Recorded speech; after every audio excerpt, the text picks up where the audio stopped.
The gentle hum of Sarah Martinez's Honda Civic was the only sound breaking the pre-dawn silence as she navigated the empty suburban streets of Cedar Grove.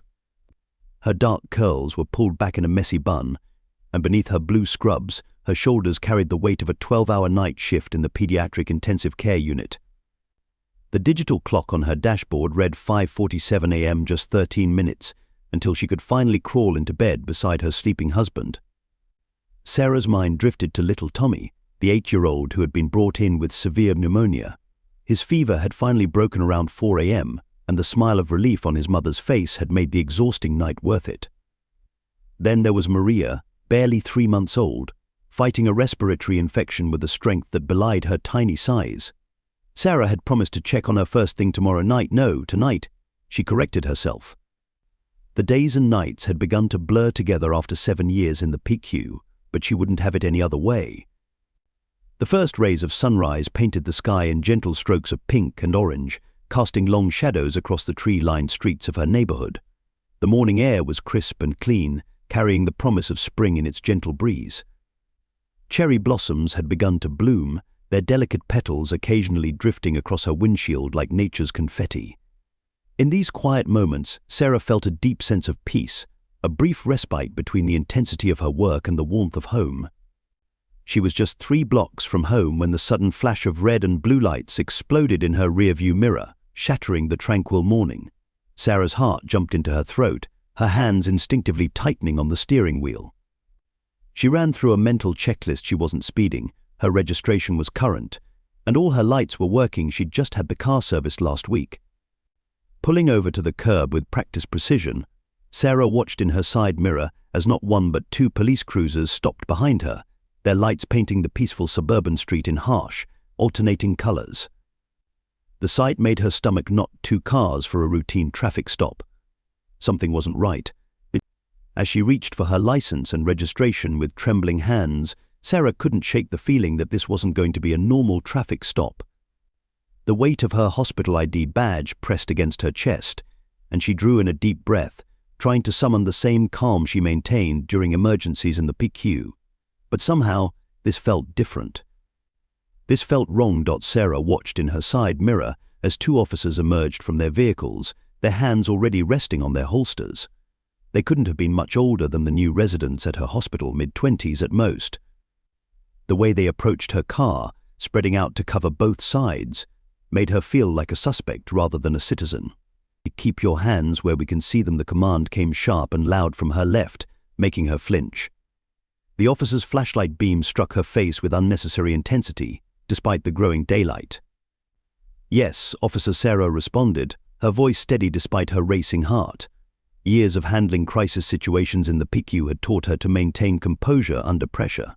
She kept her hands at 10 and 2 on the steering wheel, clearly visible. The officer on the driver's side reached her window first. His nameplate read Officer Brooks, his partner. Officer Reynolds stood at the passenger window, his flashlight beam crossing through her car's interior. "License and registration," Brooks demanded, his tone clipped. "And what are you doing in this neighborhood at this hour?"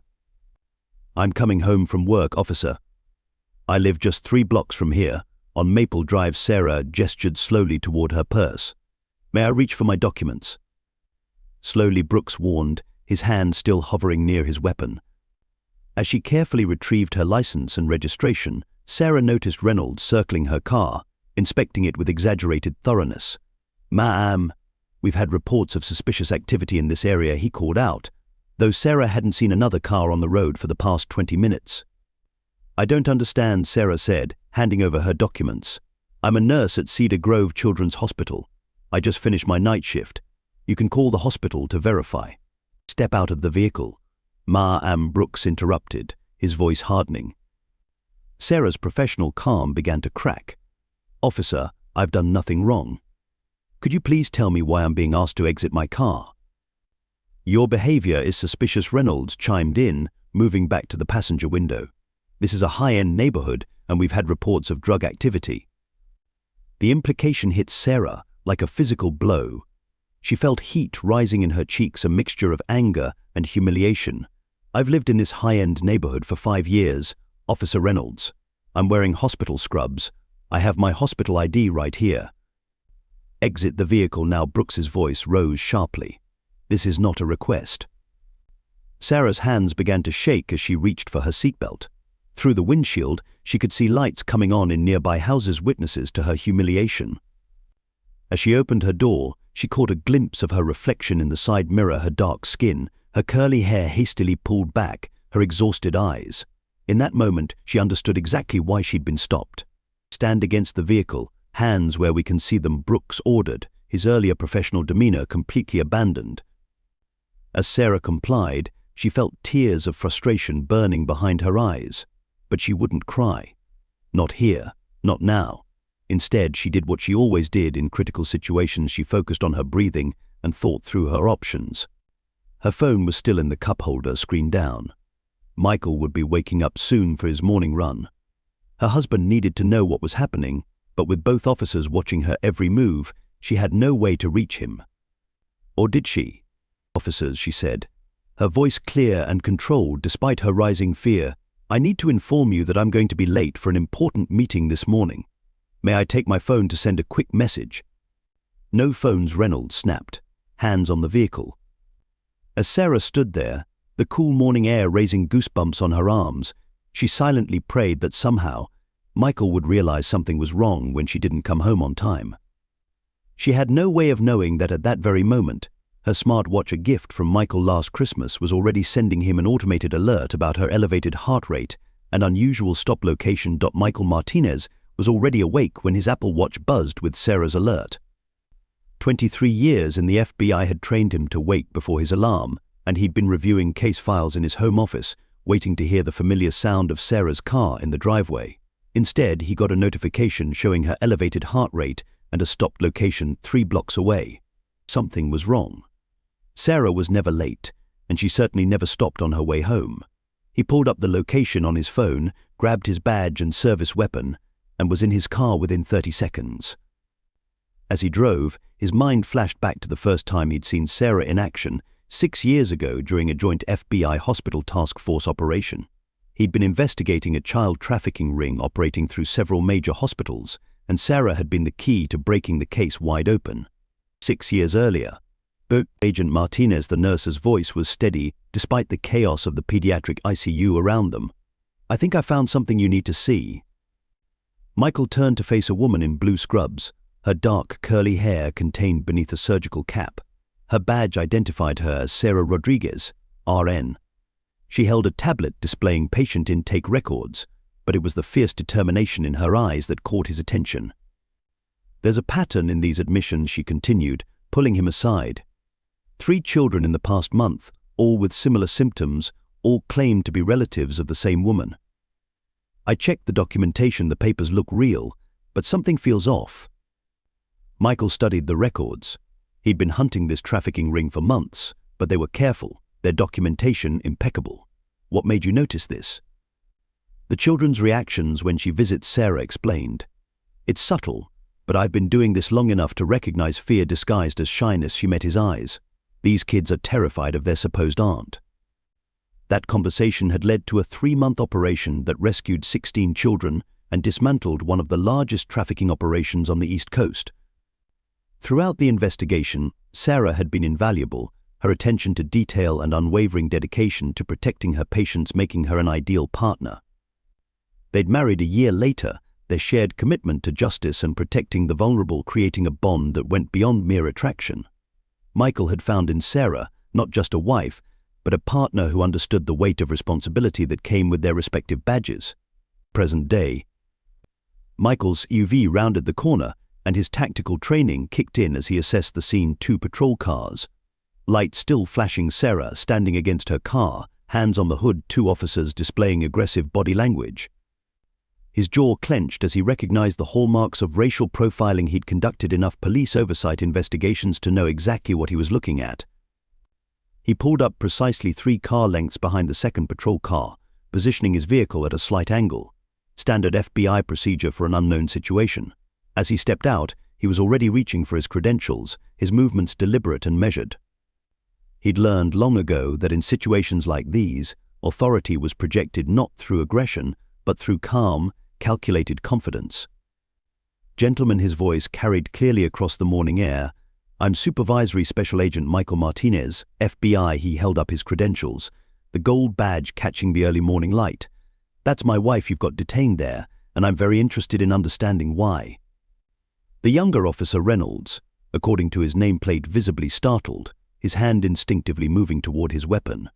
The older one, Brooks, maintained his position but straightened his posture, recognizing the shift in power dynamics.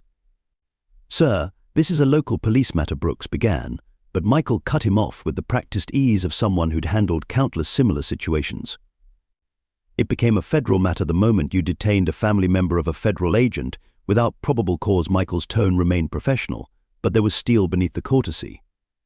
Now, unless you can articulate a specific, legitimate reason for this stop, I suggest you stand down.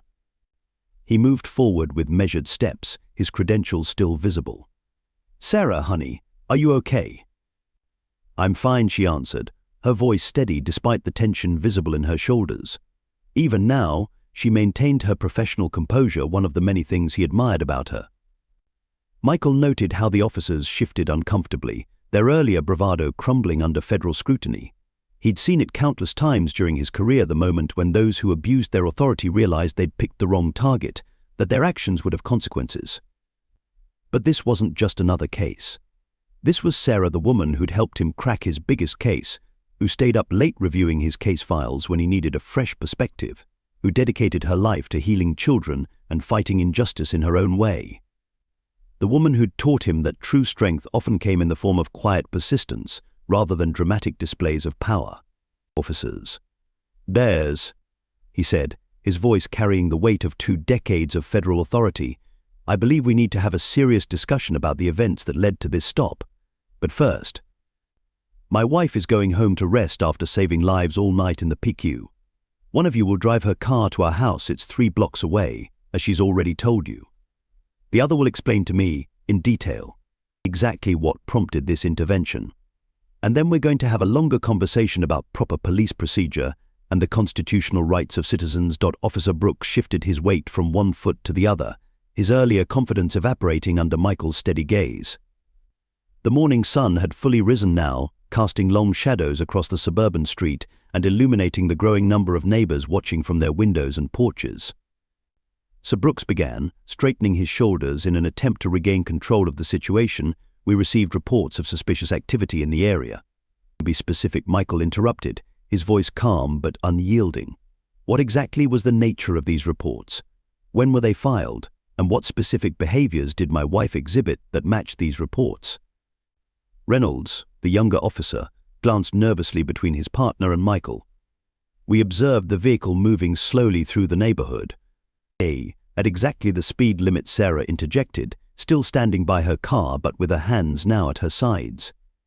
In a residential area, while I was looking for my house numbers in the dark. Michael took a step closer to the officers, his FBI badge still visible in his left hand. Let me tell you what I see here. Gentlemen, I see 2 officers who decided to conduct a stop based on nothing more than the appearance of the driver. I see an abuse of authority that resulted in the detention and harassment of a medical professional returning home from saving children's lives all night. He paused, letting his words sink in. The morning breeze carried the scent of cherry blossoms, a jarring contrast to the tension hanging in the air. A few houses down, someone was filming with their phone. But what concerns me most, Michael continued, his tone dropping to a quiet intensity that demanded attention, is that neither of you seems to understand the gravity of your actions. Let's break this down professionally, shall we? He turned to Brooks. Officer Brooks, you're the senior officer here. Walk me through your probable cause for this stop. And before you mention suspicious activity again, remember that I've conducted oversight investigations on police departments across 3 states. Brooks swallowed hard, his Adam's apple bobbing visibly. We've had reports of drug activity in the area. Filed when? Last week. And what specific indicators led you to believe that a woman in medical scrubs with a hospital ID badge driving a registered vehicle at the speed limit matched the profile of your suspects? The silence that followed was deafening. Reynolds looked like he wanted to disappear into the pavement. I've spent 23 years in federal law enforcement. Michael continued, "And I've seen this scenario play out too many times. You saw a person of color in what you considered a high-end neighborhood and made assumptions.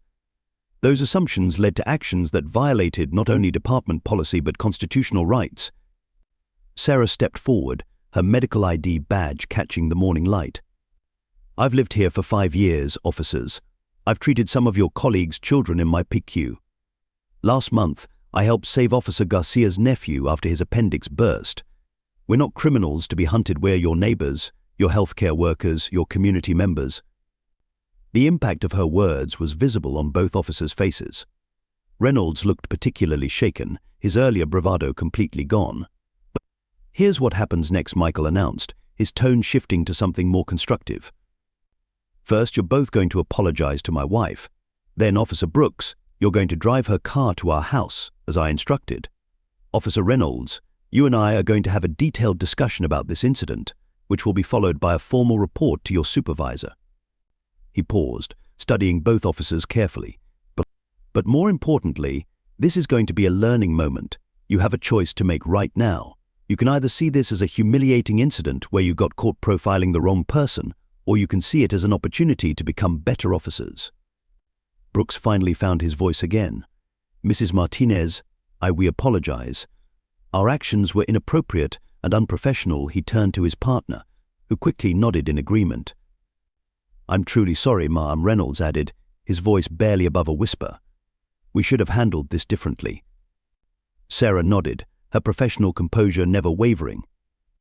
"Apology accepted, officers. But I hope you understand that this isn't just about me. It's about every person who looks like me who drives through this neighborhood, every parent going to work, every student coming home late, every person who has to calculate their every move to avoid appearing suspicious." Michael watched with pride as his wife turned this moment into a teaching opportunity. It was one of the many reasons he'd fallen in love with her. Her ability to maintain dignity and show compassion, even in the face of injustice, never ceased to amaze him. "Officer Brooks," Michael said, tossing him Sarah's car keys, "our house is 1542 Maple Drive.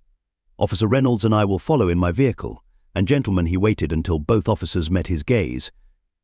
"Tomorrow morning, I'll be meeting with your supervisor to discuss implementing additional training programs. I expect to see both of you there, ready to be part of the solution." As Brooks carefully got into Sarah's car and Reynolds walked back to the patrol vehicle, Michael turned to his wife. "You okay?"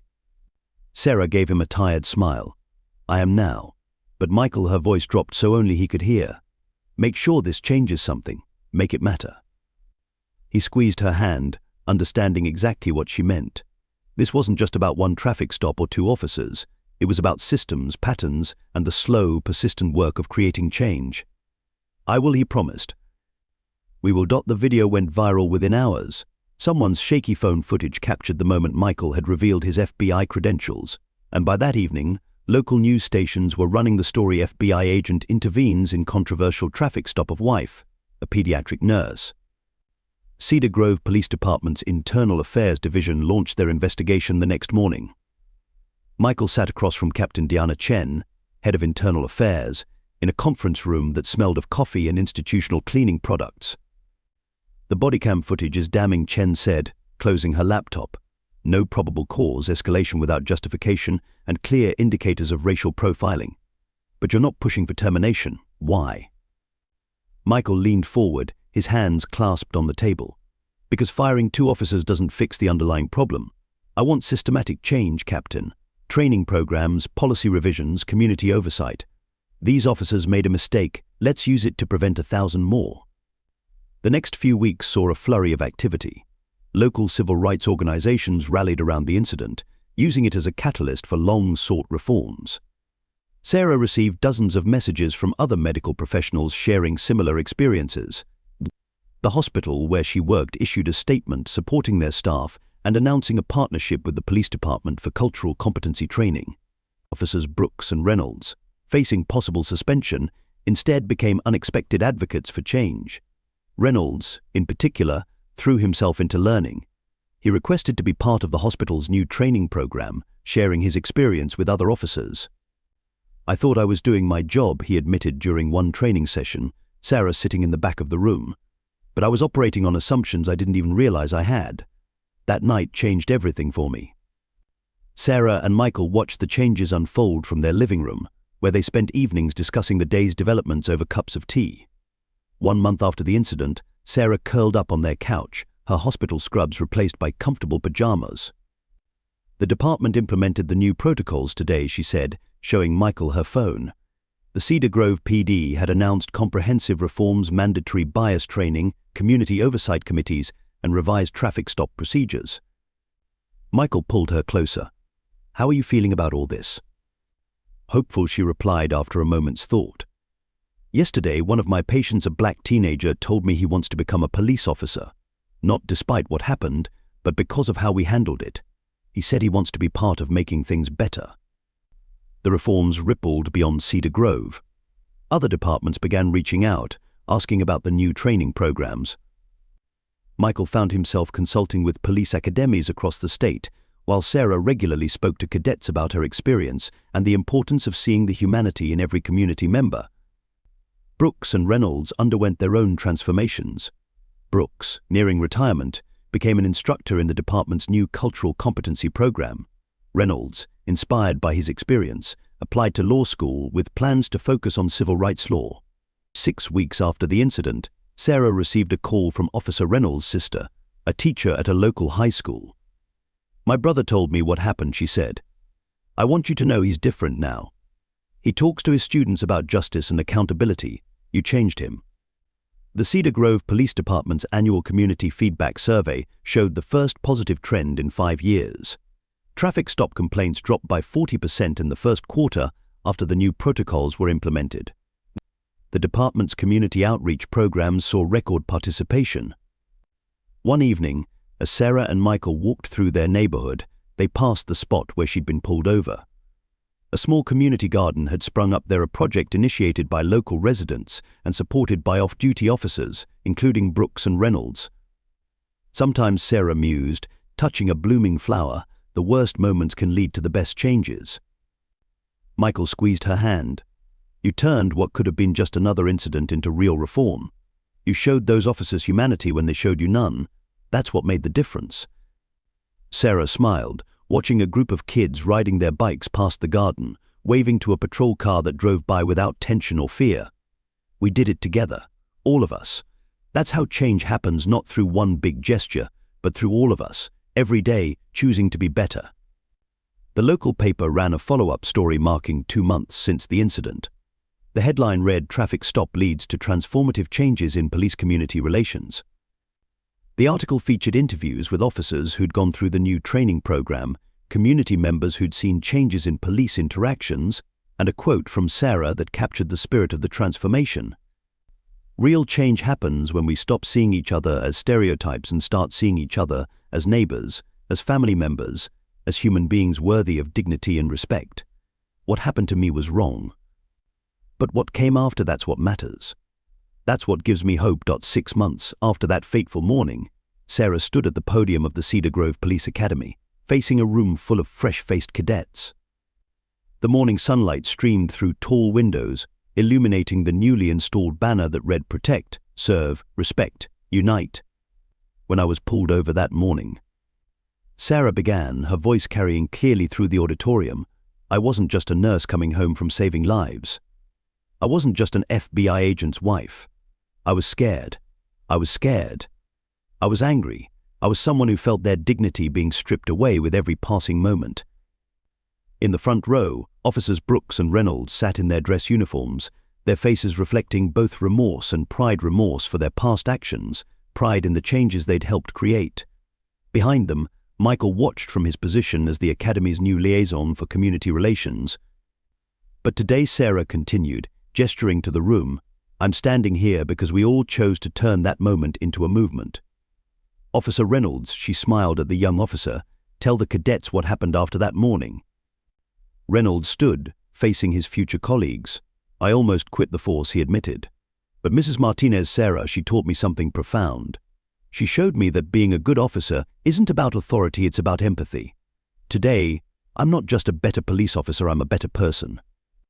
The new training protocols developed in the wake of the incident had become a model for departments across the state. Every cadet now spent time shadowing community members from different backgrounds: doctors, teachers, social workers, and local business owners. They learned to see the community they would serve as partners, not potential threats. Brooks, now the head instructor for the Community Engagement Program, stepped forward. 6 months ago, I thought I knew everything about being a police officer. 20 years on the force will do that to you. He paused, looking at Sarah. I was wrong. Mrs. Martinez and Agent Martinez didn't just show us our mistakes, they showed us how to learn from them. Michael's role had evolved too. He'd created a bridge between federal and local law enforcement, implementing training programs that emphasized community partnership over confrontation. The FBI's field office now regularly collaborated with local departments on community outreach initiatives. The numbers tell part of the story. Sarah continued, clicking to a new slide. Civilian complaints down 60%. Community trust ratings up 45%. Officer job satisfaction improved by 30%. But the real story isn't in these statistics. She gestured to the back of the room, where community members who had once been skeptical of law enforcement now sat on the department's civilian oversight board. Among them was Mrs. Rodriguez, an elderly woman who had once crossed the street to avoid police officers, but now hosted monthly community dinners where officers and residents shared meals and stories. The real change, Sarah said, her voice softening with emotion, is in the little moments. It's in the officer who stops to play basketball with neighborhood kids. It's in the elderly woman who no longer fears calling 911. It's in the young man of color who can drive through his own neighborhood without his heart racing at the sight of flashing lights. As she concluded her speech, Sarah looked at the cadets' eager faces. You're not just learning to be police officers. You're learning to be guardians of trust, builders of bridges, and catalysts for positive change. Remember, every interaction is an opportunity to either build or break trust. Choose wisely. The applause that followed wasn't just polite acknowledgement, it was a testament to how far they'd come and a promise of how far they could still go. As Sarah stepped down from the podium, Michael met her with a proud smile, and Brooks and Reynolds stood to shake her hand, their simple gesture representing thousands of similar moments of transformation happening in police departments across the country. Later that evening, Sarah and Michael sat on their back porch, watching the sunset paint the sky in brilliant oranges and purples. The same colors that had filled the sky the morning of that life-changing traffic stop 1 year ago. You know, Sarah said, leaning into her husband's embrace, sometimes I think about how differently things could have gone that day. If you hadn't shown up, if we hadn't chosen to push for change instead of punishment. Michael nodded, understanding the weight of her words. One moment can change everything, but it's what we do with that moment that matters.